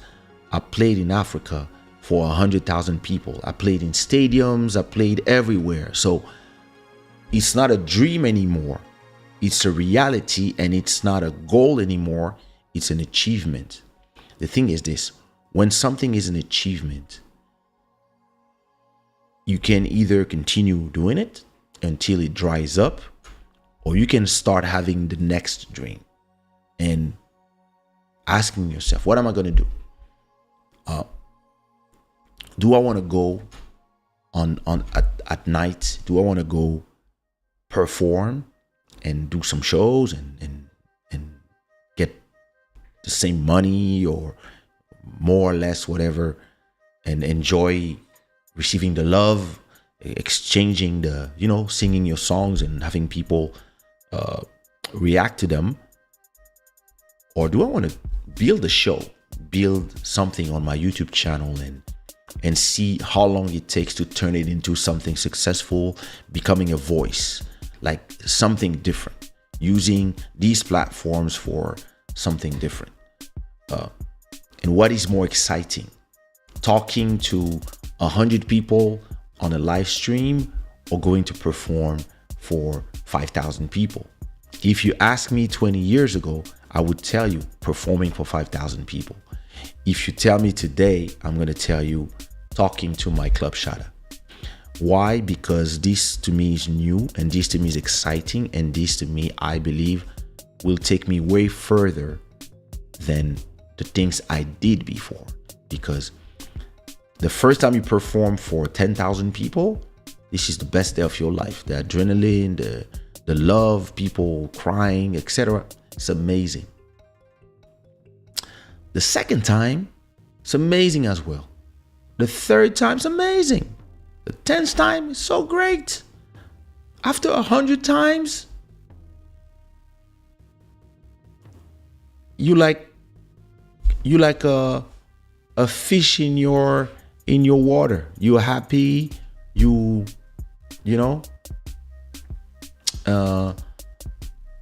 very happy. You enjoy it because it's something that you are comfortable with.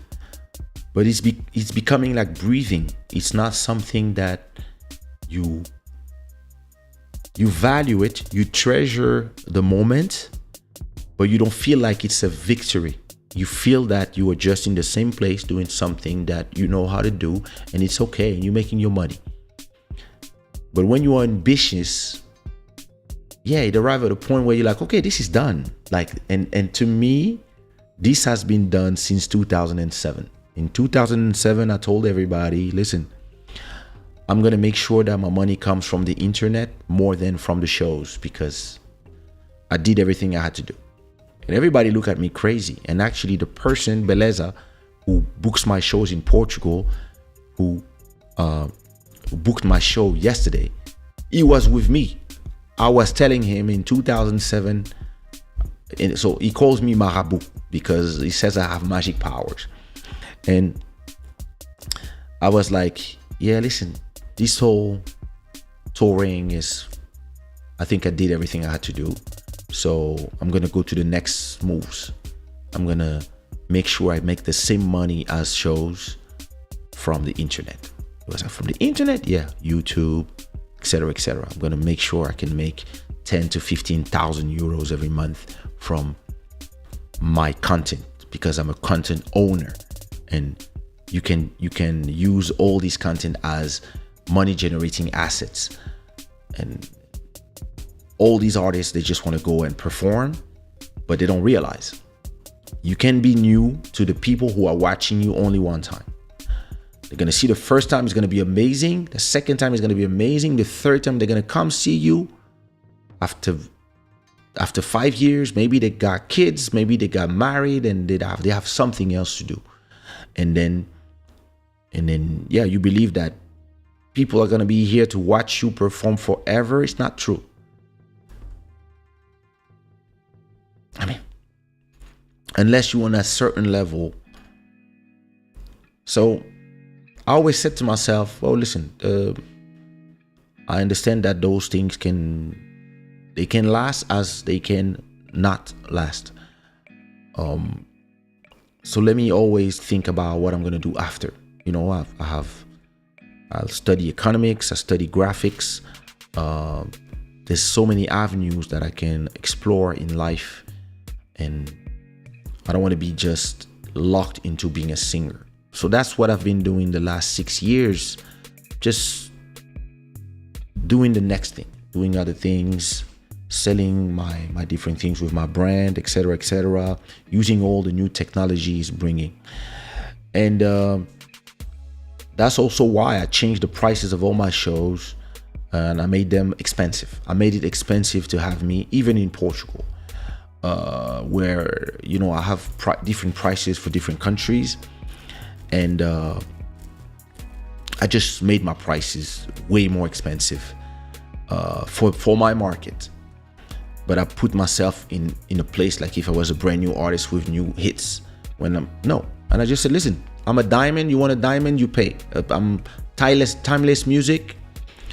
And the good thing is I can do it, because if I did it and I was depending on the shows, it would reduce my amount of shows, and maybe it will hurt me because I could not pay my rent. But because I pay my rent from other revenues, I can change the price of my show and be cool. And then those guys call me. Met them in a party the other time, and they were like, oh, you know, we really want you, old school party. I said, listen, guys, my price is not the price of all the guys that you hire and that need. And they're like, oh my God, somebody called me, I'm so happy. I'm not leaving my home if you don't pay me my price. And they were like, no, we willing to pay you your price. Oh, yeah, okay. So I gave them they knew the contact of Beleza. I said, okay, call Beleza and handle everything with him. So we decided for the date of June 11th. And so listen, when you did 1,000 shows, most shows you do, you're not stressed anymore because you've lived it so many times before. You enjoy yourself, but you never know. You know, and even if the place is full, the place is empty, me, I enjoy myself because I perform for those who are here.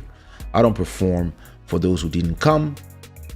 They had something else to do. I concentrate on not the empty seats. I concentrate on the 10, 20, 30, 100, 200 people that are here. And even if it's 10 people, I'm going to make sure those 10 people had the best time of their life. That's how I view a show, especially if I'm getting paid, you know, because you can arrive somewhere, there's nobody, or there's like 50 people, and the promoter is like, sorry, can we do it another time? Okay. And you don't do the show. But you can arrive somewhere and there's not a lot of people, but the promoter is like, yo, business is business. Here's your money.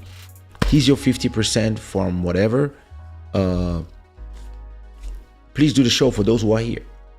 because we really love you, etc., etc. So now you have to, and I think as an artist, it's amazing to perform for small crowds because it's actually more personal, and sometimes it's a good exercise to train on a difficult crowd, because sometimes you're gonna go to 100,000 people and they are difficult, but it's the training that you would have done to be able to perform anywhere that will make you be able to perform for any type of crowd.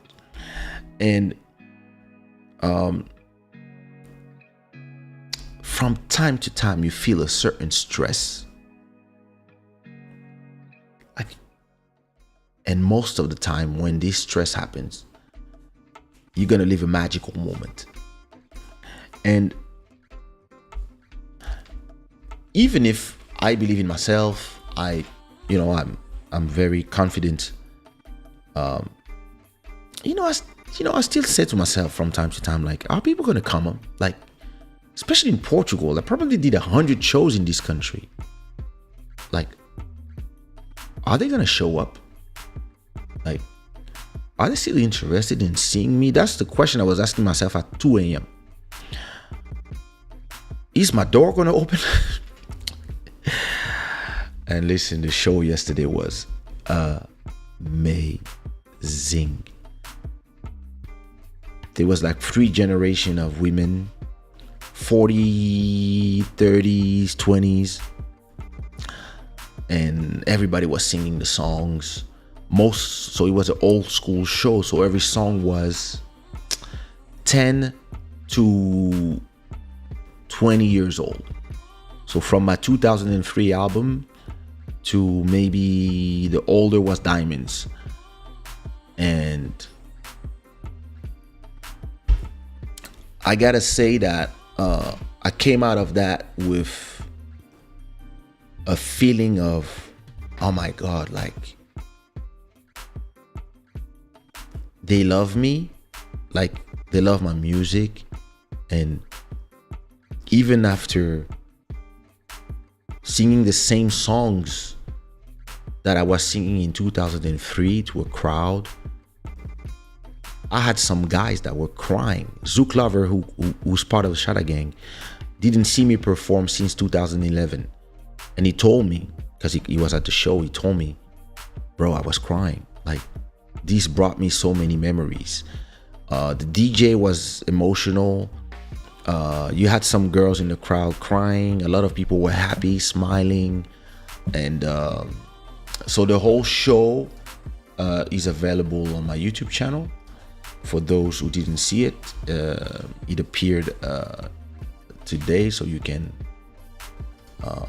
watch it. Oh, that was having a lot of views. You can go watch it, and please, when you go watch it, leave a comment. I put the link in the chat. And yeah, listen, it was something.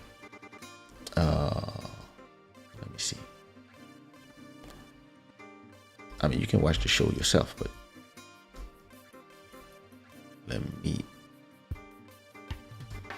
do I have it here? I'm gonna show you a little bit of it. Do I have something? Video plus camera. There it is. I'm about to surprise one of my biggest fan that came with her husband. Oh my gosh. That's an old video. Okay. I'm gonna show you just a little bit of the show. Downloads. There it is.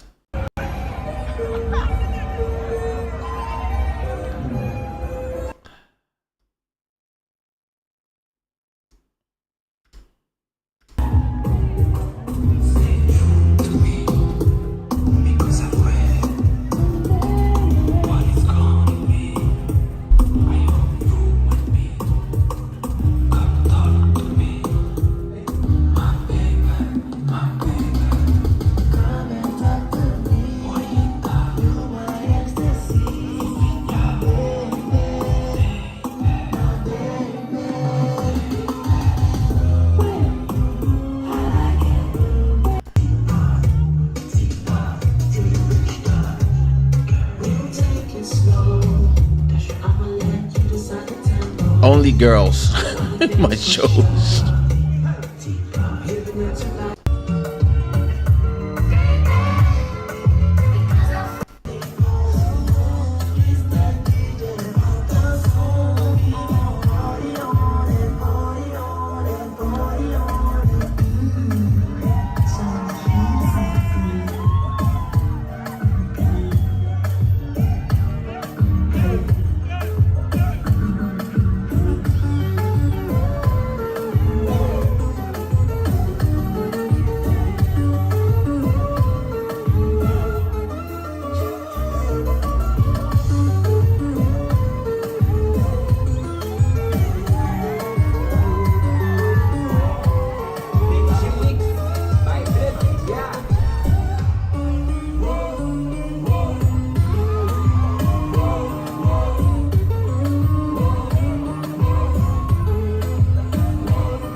Yeah, it was there on the side.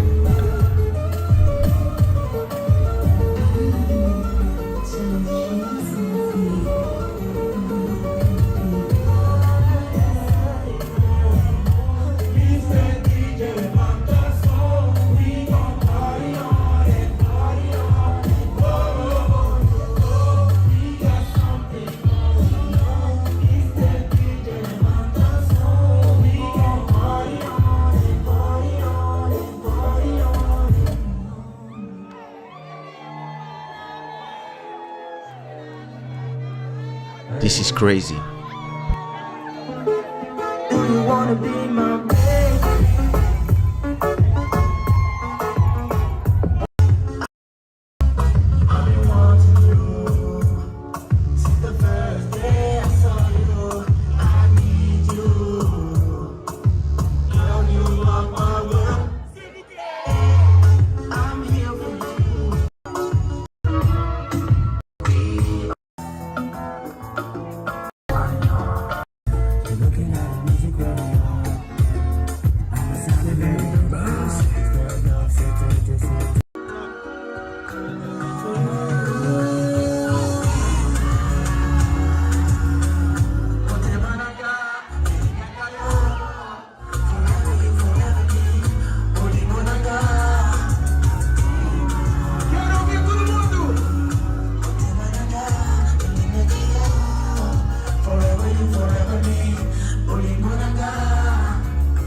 Get deeper down to the bottom of the seas and get this buzz for you, baby.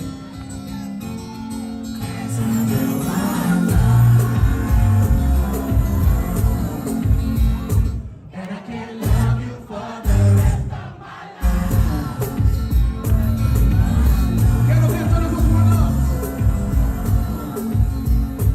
And I can't love you for the rest of my life. When I get stronger, I walk up to my ex and tell her I'm history, baby. Slowly, I'm forever. Rest of my life. So listen, You can watch the whole show. It's on my channel. Put the link again in the description, so you can go leave a comment. I would love leave a comment. And yeah, we filmed the whole show. The whole show. Listen. The whole show was filmed on this iPhone 13 Pro. Listen, crazy. I used to take this camera to the shows to be able to have a certain quality, but now with a phone like this, you can like just film the whole show. So that's beautiful. And thank you. Something that I felt after the show was really like, oh my God, like, it's not that I missed being on stage, but I'm humbled to come and have people not only show up. We had 600 people, or 700, I don't know. Not only come, but you see all these people, and what they were telling me was, what everybody was telling me was, I grew up on your music. Thank you for your music. And the guys, because of course, there was a lot of guys after the show when I was taking photos. A lot of guys were like shaking my hand and telling me, "Yo, thank you for your music. Thank you for our childhood. Thank you for, listen, first baby, first this, first girlfriend, first breakup, first making love. Like, you've been part of our lives, and thank you." And everybody was like, "Yo, you a legend. Like, you the king." Like, and you don't feel that you need it, because I'm a person who, I just move forward. But even if it's not needed, when it's given to you, you just feel like humbled, and you just want to say thank you, like, wow, like I just wanted to make some music, and my music is the part of the life of so many people, and I gotta not really realize it as you just are. For you, you're just somebody doing your thing. But when people tell you, like, when you have grown-up guys telling you, I cried, like, I don't know why, but as I was watching you sing those songs, and last time I saw you perform was in 2011, it just made me cry, and I was just crying, and I kind of like, thank you, that was amazing. And I was like, wow, like, like, you never realize the power you have. And this is why I always say that, and I always tell artists, be responsible with the power you have. Because, be responsible with the power you have, because it is, Sirène Désir, c'est une vraie. Merci pour ton commentaire. You see, Sirène Désir, she went to comment now. Maybe she has two phones, two computers, but everybody, on va voir si vous allez commenter sur la vidéo en question. But yeah, listen, it's amazing, and I really feel blessed. I wouldn't say that this gave me the will to start doing a lot of shows. I'm not done doing shows. It's just that I just have a different price. But I know that Beleza, who has been selling my shows since 20 years in Portugal, in Cape Verde, in Angola, and these places, he was like, let's go, I'm gonna find more. Now people are seeing who you are. I was like, what do you mean people are now seeing who I am? People know who I am. I was like, now it's time. It's like, people talk too much, I'm gonna show them. And so he was angry, excited. I was like, at the end, he was like, thank you, like, because we all come from a pandemic, we all come from difficult times, and yeah, living those things are amazing. So I hopefully, I make some more shows, and if I don't, it's okay, but if I do some shows like this, I love it. It was great. It was really great. I would love to I can even organize them myself now that I make enough money, but I might organize a tour, maybe in the UK, maybe something in France. I haven't performed in France for a long time now. I have I always receive emails from people trying to get me to perform somewhere, but then they send you emails just to send you emails. So that's why I don't like the show business in terms of performing, is because you cannot really control it. In people, it comes and goes. I like my money to be steady. I like to know exactly how much I get every month. With shows, sometimes it works, sometimes you do a lot, sometimes you don't. I don't like this. But yeah, listen, after yesterday, it was amazing. But I was exhausted today, because after that we went, listen, after the show, let me go to my story on Instagram. After the show, how do I pass stories? Like this? Oh, yeah. So those are stories from people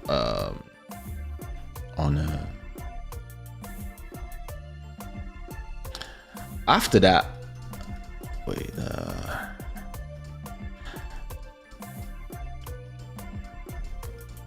I think these two things I posted, that was today. My best friend Marcy came from New York and she came home.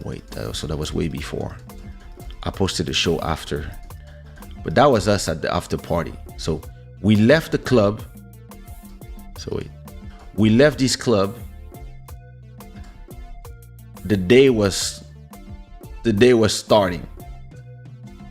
That's the promoter of the event, MC Sucesso, one of the best promoter here.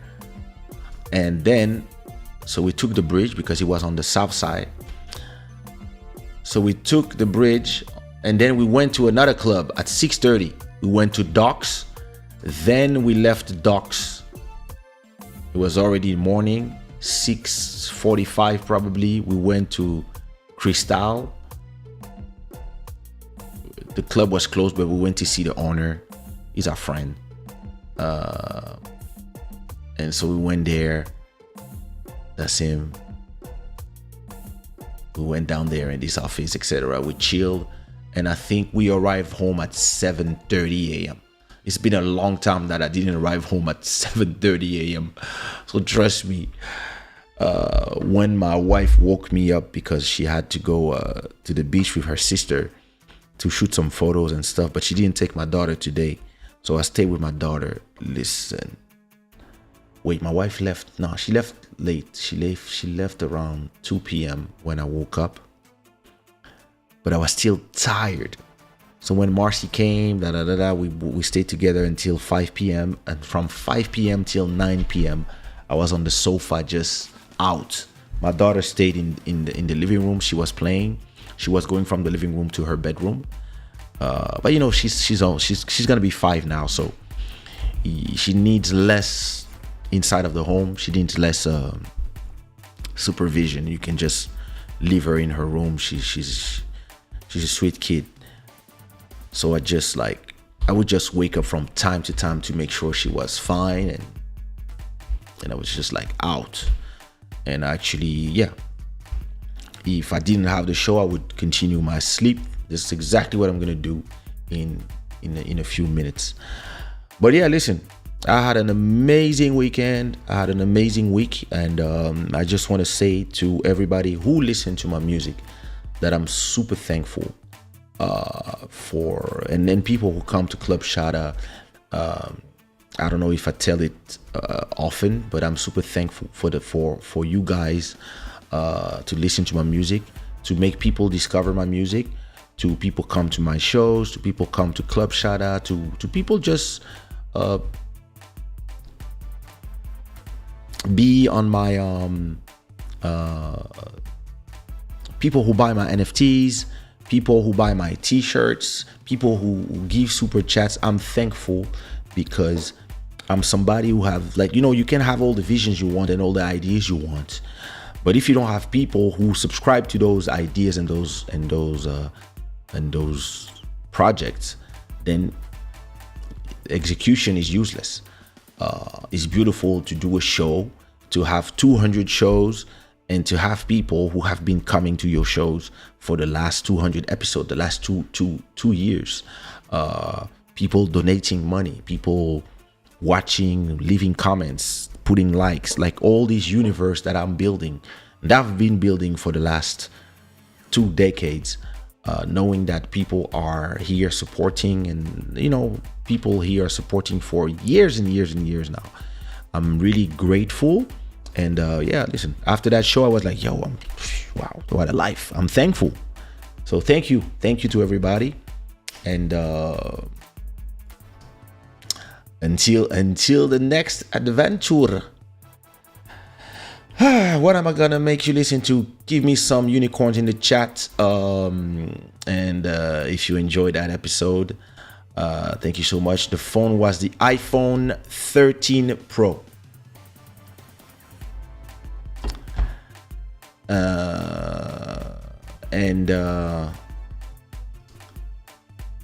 Tous ceux qui jouent depuis Spotify.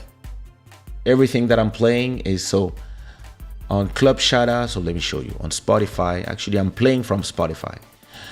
I have a Club Shada special playlist. So I have 5 Club Shada playlists. I have I'm a piano playlist. This is the one I use the most.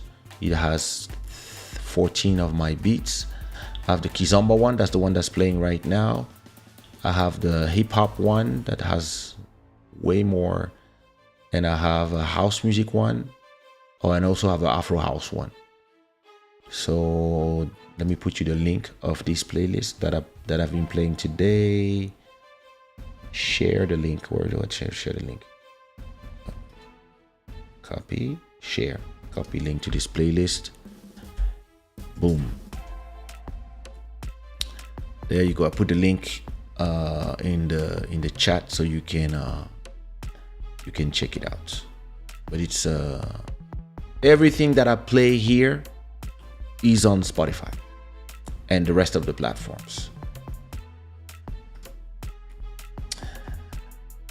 And actually, I'm gonna leave you with a track by Monsieur de Shada.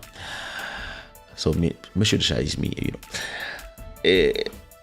It's a track called Egyptians, and it's a track I did 2 years ago, I think, at the end of the pandemic, and it's a dope track.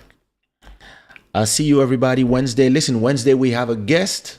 Forgot to tell you, Wednesday we have a guest.